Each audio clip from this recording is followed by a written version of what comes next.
The ANC is going through a turbulent time as the party has failed to pay its staff and recently has failed to register its candidates with the IEC in 93 municipalities.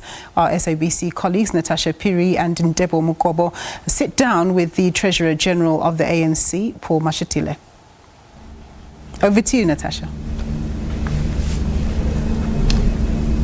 Well, very good afternoon to you, Ntebo, and of course to our SABC viewers. Correctly so, you've cited that the ANC is actually going through some problems and through some, the turbulent time, like you have said there in your intro, Ntebo, from failing to pay its staff salaries, of which they've now down tools, to failing to register their candidates in 93 municipalities. But I am not alone. I'm joined by my colleague, who's a senior political reporter for radio, Mr. Ntebo Mokobo. Yes, Natasha. And of course, we are joined none other by the Treasurer General of the ANC, Mr. Paul Mashatile. Thank you so much for making this time to actually talk to us. I know you're rushing for an NEC meeting, but perhaps if you could just start with, what has been making news these past few weeks. The ANC failing to pay its staff its salaries. Now, the question, Mr. Mashatile, is that if the ANC cannot afford to pay its own staff salaries, how do you expect South Africans to actually trust, such a party? More so because you've got the responsibility, and of leading and governing so many South Africans in the country. Well, Natasha, firstly, good afternoon, Ntebo, and thank you for giving me the opportunity to explain. Firstly, let me say that we're dealing with an old problem. We had challenges since this leadership came in 2017. At the time, we took a decision that we're going to go out and raise the necessary resources we need. I mean, by December 2017, when I became the Treasurer General of the ANC only had 600,000 rand in the bank. And it was sitting with the debts of 265 million rands. So we came in and we said, look, let's address these challenges. By 2018, we were raising good monies. I think by 2019, we had an election campaign. We were able to raise the monies. But of course, the debts were continuing, and one of the biggest contributors was because we had a very big staff. Our salary bill was already hitting 18 million a month. So by 2019, the leadership decided, let's right-size the organization and cut down. But then COVID came, we decided, no, it's not the right time. We'll have to sustain this going forward. We did. But let me tell you what our biggest challenge is. A lot of our resources come from the private sector. Almost 70% of our revenue come from private businesses. Only 18% is a contribution by government, and 12% come from our own members through membership fees and levies. So you can see where the challenge is. So once COVID hit, and many companies started having difficulties, we started experiencing problems of not getting all the resources we wanted, and 1 or 2 times we paid staff late. And of course this year it became a bit worse because now we have a new law in place that requires disclosure. We have sensed reluctance from private businesses to be disclosed. So what they do, they don't contribute. We were able, I must say, between April and June, even with the act in place, we're still able to raise about 37 million rands. But we should be raising more money than that. But, of course, people start pulling back. We are busy trying to educate people that it's not a sin to donate money to political parties and be known, as long as it's not money that you get through dubious means. We don't sit as the ANC and say, look, give us money, we will give you a tender. We don't do that. But we must accept that there are many companies that do work with the state that support the ANC, and we appreciate that. So in short, Natasha, let me say, for all these years, we have been carried a lot by the private sector. I will be giving a financial report to the NEC this afternoon, which will show how much money we have raised. So I don't want to say it now before I tell them. They won't take kindly to that. But after the NEC, I'll do another interview where I show you that indeed we have raised substantial sums of money. The private sector contributed generously until of late, when they are starting to pull back. We are putting other measures in place to deal with the situation. Firstly, we're going to raise membership fees and levies by members, because we want to install the culture where our members and supporters pay for their own organization rather than relying on the private sector. So the officials have agreed that we go that route. We've also introduced crowdfunding, where we are asking those who love the ANC, supporters and everybody, contribute whatever you can. We're not putting any definite amount in place. Whatever you can contribute will be appreciated. So that's the second thing. And the third one, we are asking government to increase political party funding. It's not a new thing. It's something I've raised with Minister Mboweni for quite some time. We obviously thank government for contributing the 18% that they do to us, but we believe that with more contribution from government, it will relieve pressures not only for the ANC but for all political parties rushing to the private sector for funding. I think it's done in many countries, Scandinavian countries, Europe, where for democracy to thrive, government do fund political parties, and we are now in discussion once again with the government. It won't be immediate because government work through budgets, but we're hoping that by next year we should be able to resolve this issue and see an increase in political party funding. Treasurer General, yes. You're saying around 70% of your funds or funding comes from the private sector. Aren't you worried that having so much funding from the private sector will end up having to find yourself as a political party kowtowing to what the private sector says in terms of policy formulation and policy implementation? There is such a danger. I must say we have survived so far not to be pressurized by the private sector, because many of them are of course supporters of the ANC, so they give handsome donations. But it's always a danger that when you are desperate as a political party, you could be pressurized by the private sector to say, well, you can't pay salaries now, we'll help you, but we also are looking for this or that. And that's why this approach of saying let the members themselves contribute to the party is a correct one. Increase membership fees, levies. Of course, because it's a difficult situation, we can also make big increases there. You know, our people are already choked by taxes and a whole lot of other things. So our increase is going to be very minimal. So we would still rely on the private sector for a while. But my view, if you were to ask me, I favor the situation where the government itself does ensure adequate funding for political parties. It's good for democracy. Another issue that also came under the spotlight, Mr. Mashatile, was the fact that the ANC failed to register candidates in 93 municipalities. I mean, this is no small number. Yeah. As far as I know, and correct me if I'm wrong, the ANC governs about 2/3 of the 278 municipalities across the country. Is this an indication that there's, the party is rife of factionalism? And could you also clarify if the ANC failed to meet some election deposits to the IEC? Well, let me start with the easy one. The problem was not money.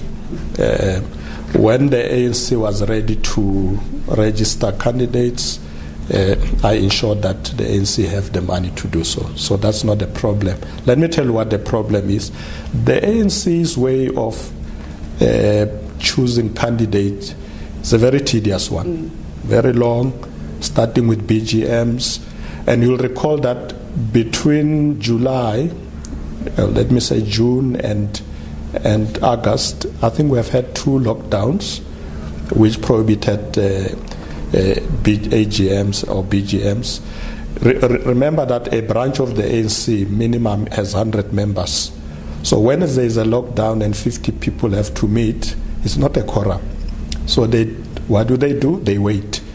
So as they were waiting, we were moving gradually towards the deadline. We had to push. Most of our branches had to meet during the week. Those who were managing the selection processes didn't sleep, actually. But you're talking about putting in 10,000 councillors. So working throughout that weekend, the DSG will tell you she never slept to process those names. And ultimately, putting them online with the IEC, there were also other hiccups. If the system is down at some point, the names can be lost. So there were all sort of issues that were really unavoidable. And that's why the ANC was trying to say to the IEC, look, can't you give us another chance to process this, because it's not only our fault, but of course they didn't agree to that. It's an unfortunate situation, but it's not for the lack of trying. And you reckon the non-payment of staff and factionalism didn't contribute to you submitting the names late?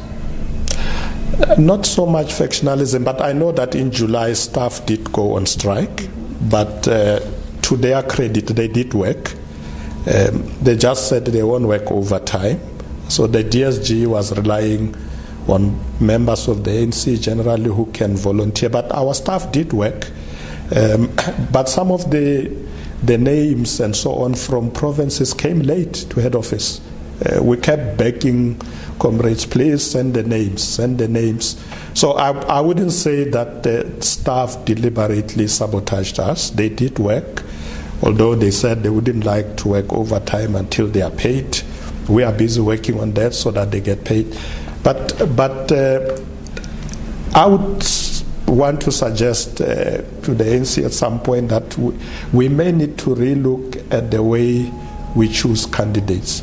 It's a very long process, it's too involved, and even if you have a year, sometimes you'll struggle.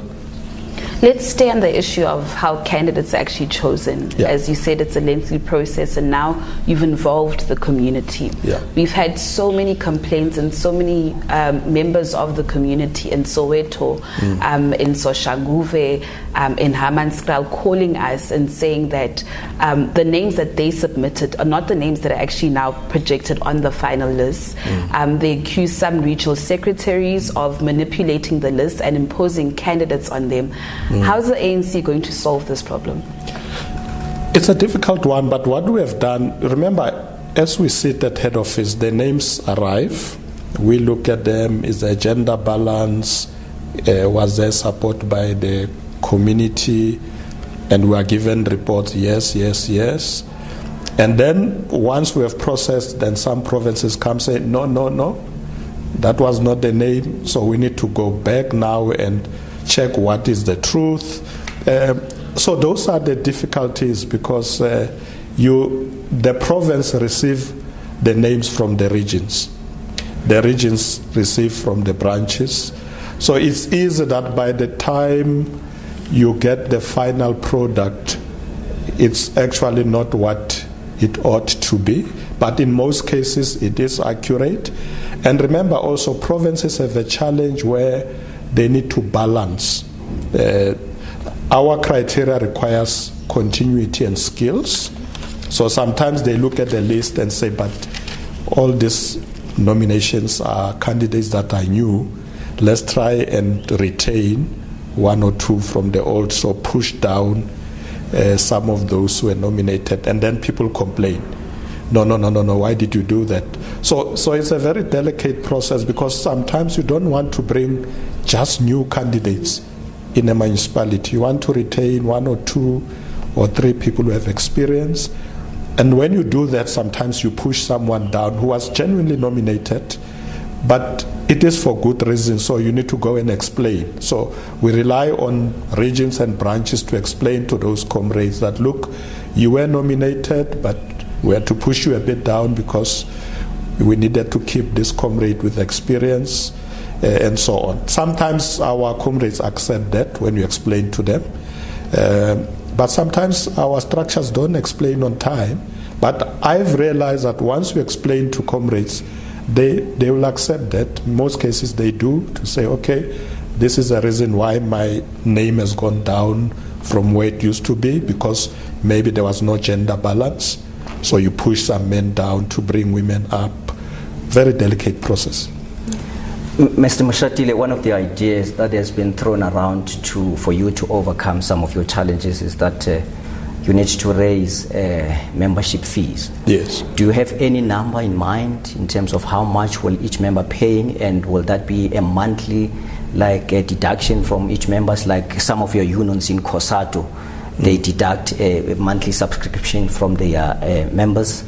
And in terms of crowdfunding, at some point you spoke about the interest that people have shown in contributing. Do you have the ballpark? Do you have something like tangible in terms of how much have you managed to raise over the past few days in terms of crowdfunding? We only kicked off crowdfunding at the beginning of this week, so it's fairly new. We will give it a bit of time to see how it works. It's a fairly new initiative that we're embarking on. So let's give it a bit of time and see how it will work. With membership fees, we want to be careful because we're coming from a very low base. People pay 20 rand a year membership in the ANC. So it's like, I mean, the president was counting last and said to me, look, this is like 1.60 rand a month. Very low. So what we've going to do is to increase that a bit. We could even make it to be maybe 20 rand a month, so we'll push it to about 240. We're still toying with the idea, but we will exempt the indigents, the pensioners, and people who are unemployed. Generally, they might struggle, but someone like me who's working surely can afford 240 rand a year, which is just 20 rand a month. So we are looking at those ideas. And then, of course, we also get money through levies by ministers and MPs. We're looking at an increase there as well, but not very big. The discussion we had with my team is maybe increase of 10% might be acceptable. So let's make an example. So somebody who currently donates 5,000 rands in levies might get an increase of 500 to 5,500.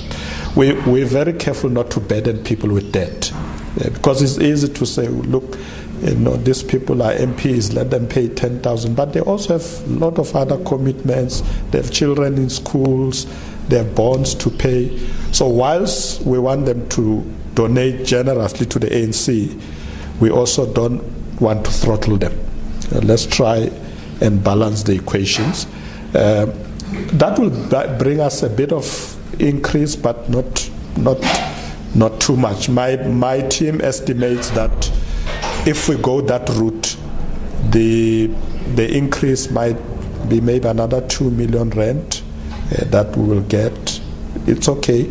We're building a culture here of members donating to their party. They won't bring all the money. We will still rely on party funding heavily. Mr. Mashatile, there's a matter that's, grappled the country. Yeah. I think South Africans are asking themselves, are we heading to the polls in October or not? The matter's before the Constitutional Court. You've applied to be a friend of the court. If the Constitutional Court does not rule in favor of the IEC, it means elections will go ahead as planned. The ANC, yet again, I'll repeat it again, has failed to register its candidates in 93 municipalities. Will the ANC live with those consequences? Well, let me put it this way. We would favor a situation where the elections are postponed to next year. It will work good for us. We'll go and fix our mistakes, sort out the lists, those ward councillors where we didn't submit. So we'll have time. If elections are in October, we're in trouble because we can't fix. We're going to have areas where we have no candidates. And remember, if you have no candidate, you get no vote, not even one. So that will be a setback to us if the elections go ahead. We have no way of fixing the problem. We'll just have to accept that we are going to live with a situation where we absolutely have no candidate in a particular area. So let's hope that the Concord will say, look, Judge Museneke is right, let's give it a bit of time. You know, some parties still want to do a bit of door-to-door work, campaign there. So there are people who feel if we go in October, we would not have had time to talk to the voters. We'll just wake up and say, go and vote for the ANC, but you know, you have not gone to convince them because there is no time. However, what we have decided as the ANC is that let's try and be ready nevertheless. That's why we are rushing so much to register candidates. Of course, we didn't quite succeed, but in other spheres, we put a mechanism ready that if they say, you go October, we will go in. Just to follow up to that question, apologies to my colleague Ntebo Mokobo. Earlier on during this week, we saw a tweet by Helen Zilla. She's a Democratic Alliance Federal Council chairperson, somewhat casting aspersions and saying that the reason why the ANC withdrew its bid to the Electoral Court to have the IEC, reopen that candidate registration process for about 36 hours is that you were tipped by the Constitutional Court. What do you have to say to those allegations? No, we don't have any relationship with the Concord. We respect the separation of powers, so we don't talk to the judges. Our view was that perhaps let's not jump the gun.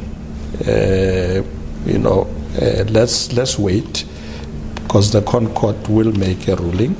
So it's almost like we're preempting. It's a preemptive strike. So it's our own assessment. Say no, man, let's pull back. We are not talking to them, and we shouldn't. Treasurer General, when we started, you painted a bleak picture of you inheriting the ANC that is bankrupt, owed around over 200 million, only 600,000 in the bank. You said sometime next year you would have overcome the problem. Yeah. Exactly when are we likely going to see the SARS money being paid, and of course the staff again being paid? When are we likely going to see all those things? Well, Ntebo, let me clarify that the ANC was not bankrupt when I came in as TG. It had 600,000 rand in the bank, but it had assets, which is something I didn't talk to earlier. We do have investment companies with very huge assets, but sometimes it takes time to unlock those resources. In fact, one of the things that helps us through when we came through is that we got a lot of resources donated through those investment companies. Then we're able to pay SARS and so on. Although we still owe SARS, I'm sure in the last 2 years we have paid close to 100 million rand to SARS. But with SARS there's penalties and interest. So if you don't pay once, you pay slowly, the interest keep growing. But we are now confident that with the plans we're putting in place, including increase in political party funding, we should level the playing field by next year. And currently, how much do you owe now, SARS? I wouldn't have the figures with me now, but we still owe them. What we do, we make arrangements with SARS to pay them gradually. In April, we had a bit of fight with them because they wanted all the money I was getting from the IEC, which was 17 million. Ultimately, I let them take it because we agreed. They said, look, you owe us, you had not paid us in June. So I'm like, okay, have it. But we always negotiate. I mean, I'm sure I've been to SARS more than 5 times since I came. It's important not to stay away. SARS understands when you have problems, come and see us, tell us how you are going to pay, and we continue to do so. I'm confident that by next year, before we go to the conference next year, we don't want to have debts, don't want to owe anybody. When this current leadership leaves the stage, we don't want to leave anybody with debts. And staff? Yes, in fact, with staff, we're working hard now. We've raised some money to clear the June, August salaries. We've just paid for medical aid. So we continue to do so because we all agree that staff has got families, they've got children in school, so it's not good to owe them for 2 months. I know that there are people who would say, someone said, well, this has never happened before in the ANC. It's true, but they don't know why it has never happened before. There was a time when we paid salaries through overdraft, but people won't know that. So they think there's lots of money in the ANC. There's not always a lot of money. You always have to negotiate because the ANC lives on donations. Of course, as I said, with investment companies, when there are resources, they do help us. And at the moment, we are busy working on that.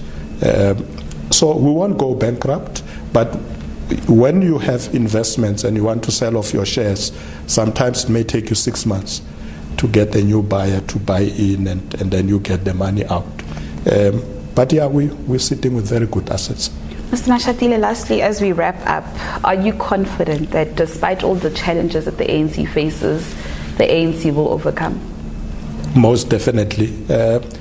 In life, we always go through a patch of difficulties. The ANC is going through these difficulties now, but I think by next year we should put this behind us. We're pulling all stocks, putting measures in place, so the ANC is not going to collapse.